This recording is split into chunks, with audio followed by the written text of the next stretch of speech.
High বন্ধুরা, কেমন আছো সবাই? আমি ফারজানা আক্তার। আজ তোমাদের প্রথম শ্রেণীর আমার বাংলা বইয়ের পার্ট 42 এই পর্বটি আলোচনা করা হবে। তো চলো শুরু করা যাক। পার্ট 42 বোর হলো।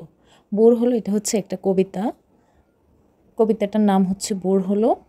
আর এখানে দেখো অনেক সুন্দর একটা দৃশ্য দেখা আছে।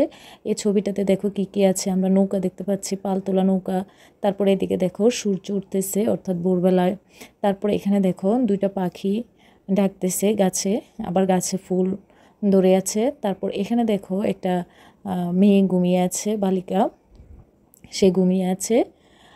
তো এখানে এই সুন্দর এই দৃশ্যের আলোকে কিন্তু আমরা এখানে কবিতাটা পড়ব। কবিতাটার নাম হচ্ছে ভোর হলো, কবি কাজী নজরুল ইসলাম। ভোর হলো দোর খোলো, খুকুমনি উঠোরে।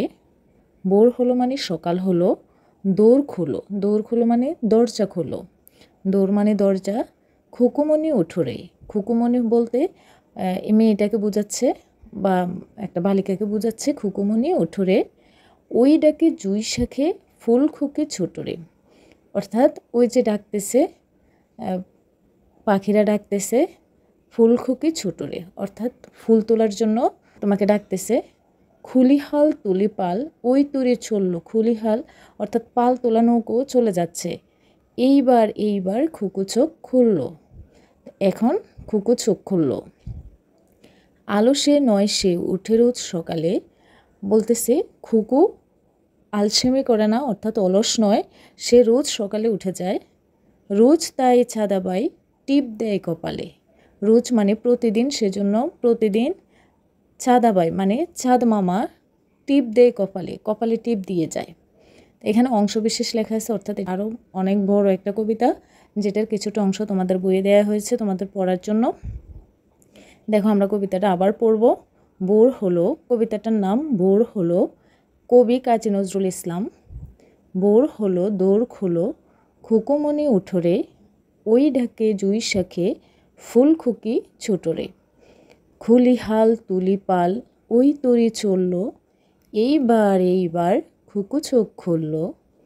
আলো সে নয় সে উঠে রোজ সকালে, রোজ তাই ছাদাবাই টিপ দেয় কপালে। তো এখানে দেখো কবিতাটা আমরা এমনভাবে শিখবো, দাড়ি কমা চিহ্ন আর সবগুলো কিন্তু খুব সুন্দর করে শিখব। তারপর এখানে দেখো কবিতাটি বলি, দেখে দেখে কবিতার চরণ লিখি, দাগ টেনে শব্দের সাথে শব্দ মিলাই। তো চলো আমরা এখন দাগ টেনে শব্দের সাথে শব্দ মিলাবো। চাঁদ মামা, তারপর খুলি, খুলির সাথে কোনটা মিলবে? খুলি হাল। তারপর চোখের সাথে চোখ খুললো, টিপ কপালে। তো এই তো মিল করে দিলাম। তোমরা কিন্তু এভাবে মিল করবে এবং খাতায় লিখেও কিন্তু এটা মিল করবে, তাহলে তোমরা খুব ভালোভাবে এটা শিখতে পারবে, বুঝতে পারবে। আর কবিতাটা বারবার করে পড়বে এবং খাতায় লিখবে।